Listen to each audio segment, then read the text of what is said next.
Bismillahirrahmanirrahim. Assalamualaikum warahmatullahi wabarakatuh. Waalaikumsalam warahmatullahi wabarakatuh. Maha suci Allah, segala puji dan syukur kita panjatkan kehadirat Allah. Semoga kita selalu dalam lindungan berkah dan ridho Allah Subhanahu wa taala. Amin. Subhanallah walhamdulillah astagfirullah Allahu akbar. Kembali bersama kami dari tim Raja Wali Nusantara. Kita masih bersama dengan Bapak Ustadz Raja Wali. Iya.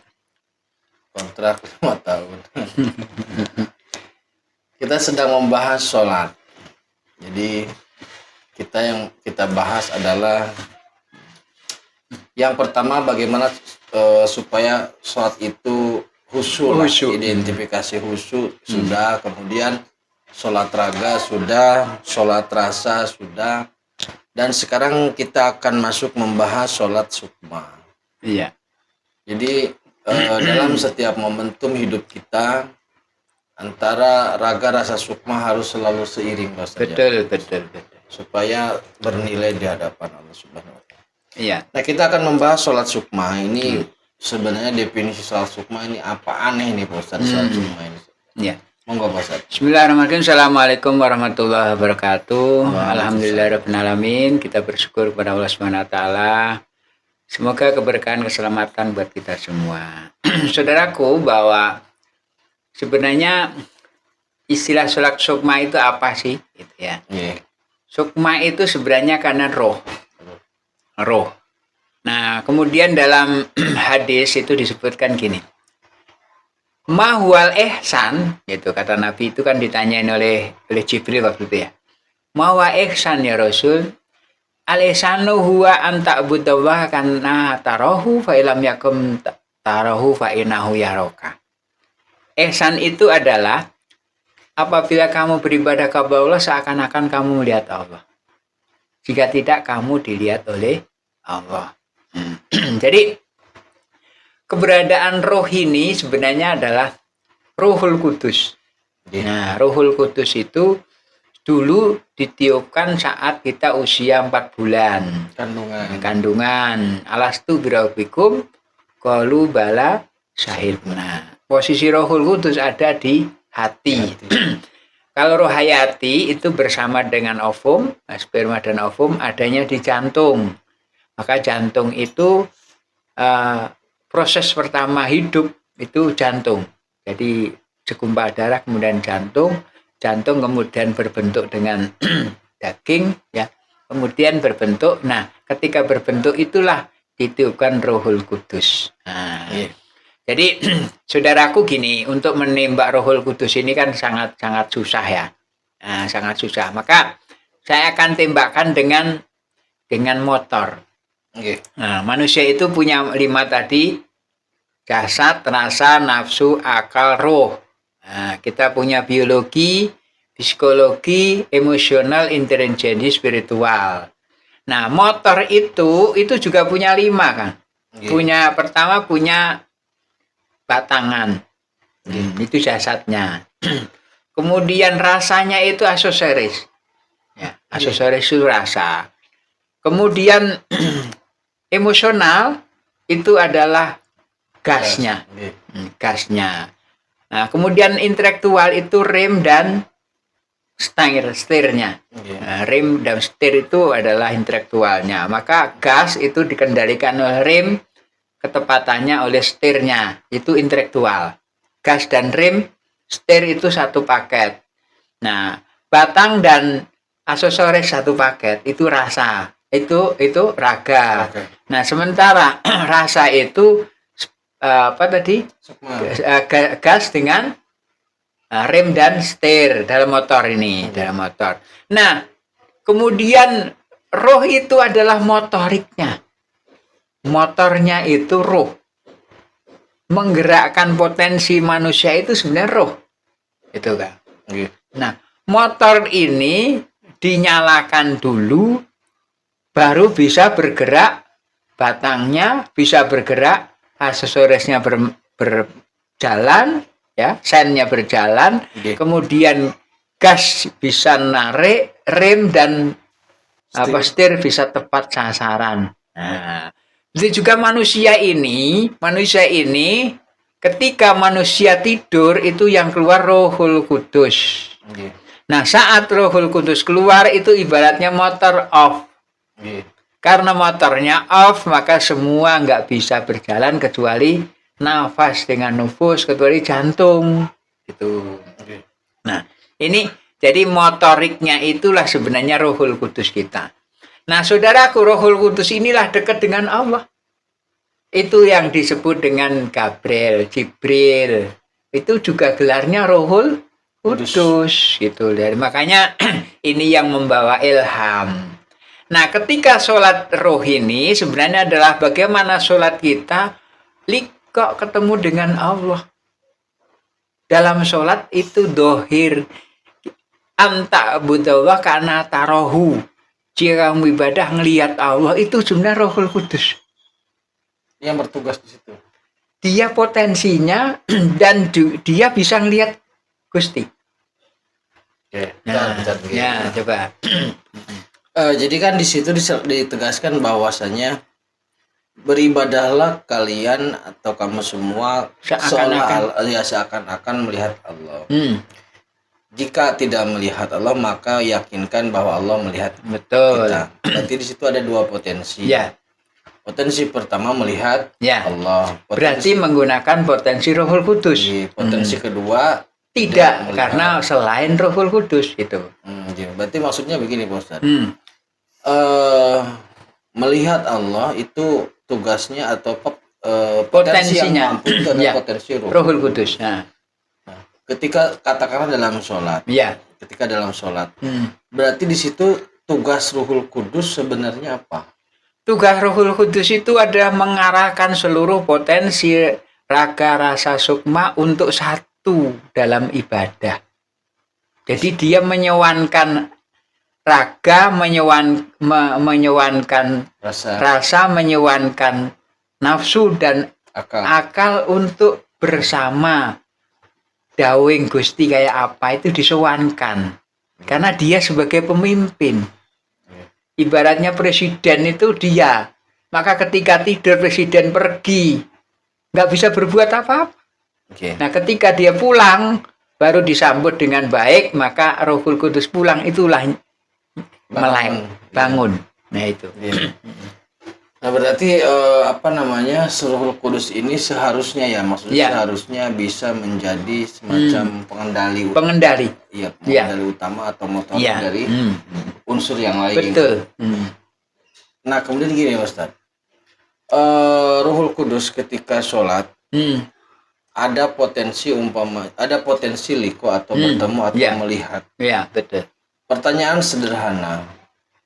Melihat di sini dalam makna melihat apa? Maksudnya melihat seperti gambaran melihat seperti apa? Ya, sebenarnya melihat ini melihat dalam kesempurnaan. Keagungan Allah dan Datullah, sifatullah, sirullah, aflallah, wujudullah itu nampak.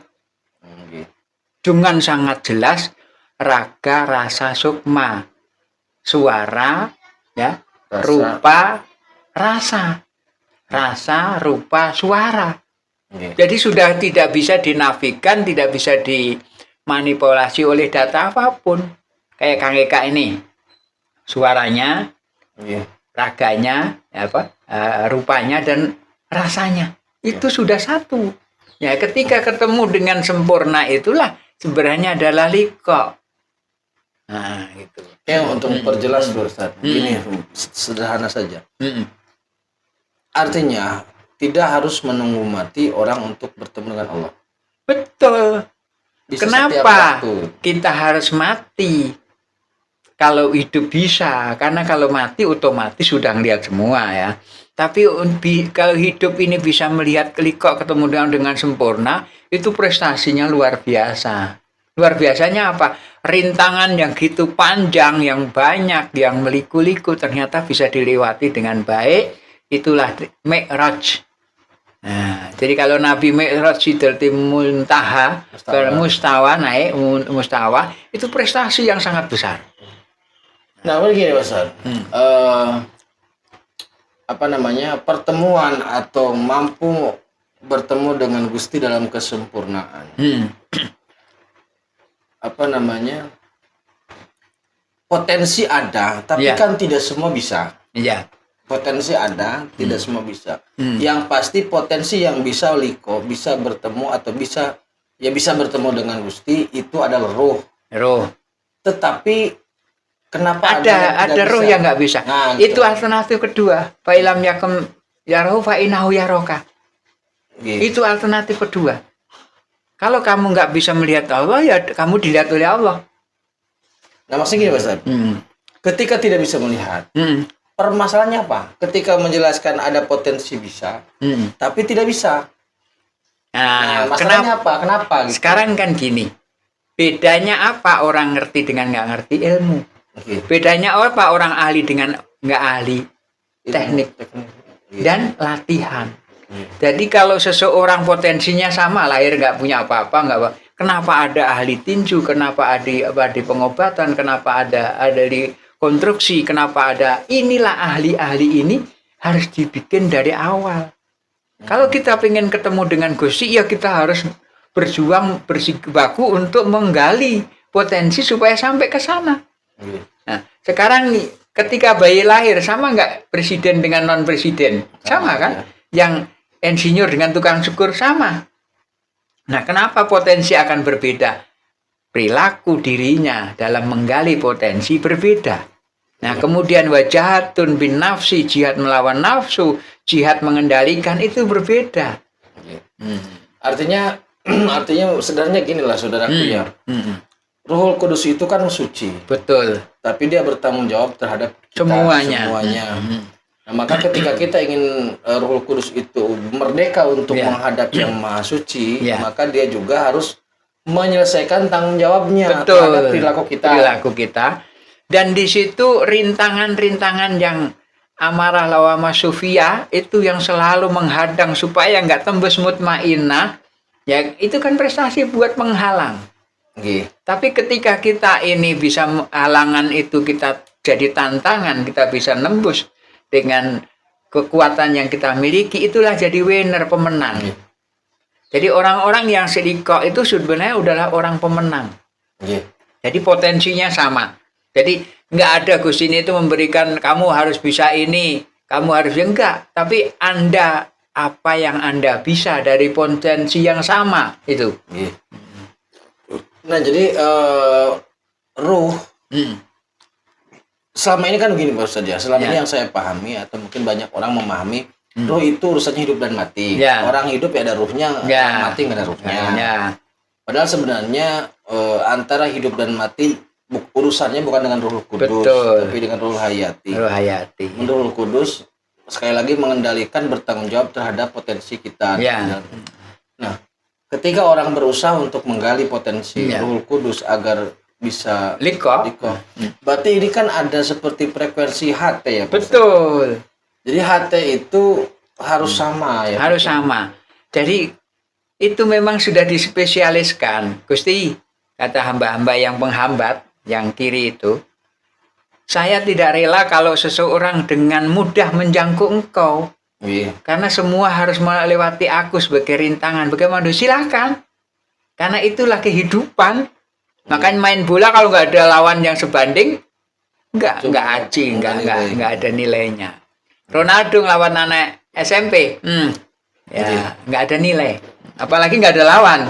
Ya mau apa? Artinya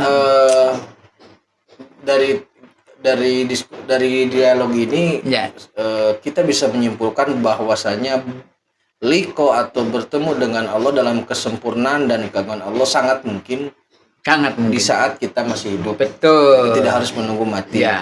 Namun memang ruhnya ini harus dipersiapkan dulu lah, diperjuangkan dulu karena Allah itu sangat tinggi, sangat mulia, maka kita harus mengejar ke sana. Betul. Harus mengejar ke sana. Jadi sehingga frekuensinya sama. Kalau tidak sama tidak akan nyambung Ustaz. Jadi gini, kemuliaan Allah itu harus kita kejar. Kesucian Allah harus kita upayakan. Nah, ketika kemuliaan Allah ini kita kejar, maka kita akan dapat suatu prestasi yang memang dimuliakan, itu yang takwa. Inna akramakum indallahi atqakum, yang paling mulia di antara kau ya orang paling takwa. Takwa itu ketika apa? Ya deket sama Allah. Kalau perlu liqa, sehingga apa? Sudah tidak ada dusta antara hamba dan Tuhannya. Itu yang paling utama itu. Jadi kalau seorang hamba yang ruhnya selalu bersama dengan Gusti, selaras dengan Gusti, maka nanti efek dari sholatnya itu ya sama aja. Maksudnya di sholat dia begitu, di kehidupan sama nanti aja. akan lari ke sana. Stabilitas akan mendapatkan di situ, ketenangan pasti dapatkan. Karena apa? Ala bidzikrillahi tatmainul qulub, ketika kita liqa. Iya, jadi tanha anil fahsya'i wal munkarnya liqa juga di sana. Sebenarnya kalau ini kita kupas, ini bisa 7 hari 7 malam atau 10 hari 10 malam, lama sekali. Namun karena keterbatasan waktu dan sebagainya, insya Allah lain waktu kita perdalam lagi tentang ruh ini.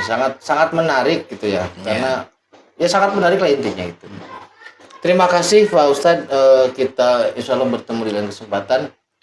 Saudaraku, tetap tingkatan iman dan amal soleh. Assalamualaikum warahmatullahi wabarakatuh. Waalaikumsalam warahmatullahi wabarakatuh.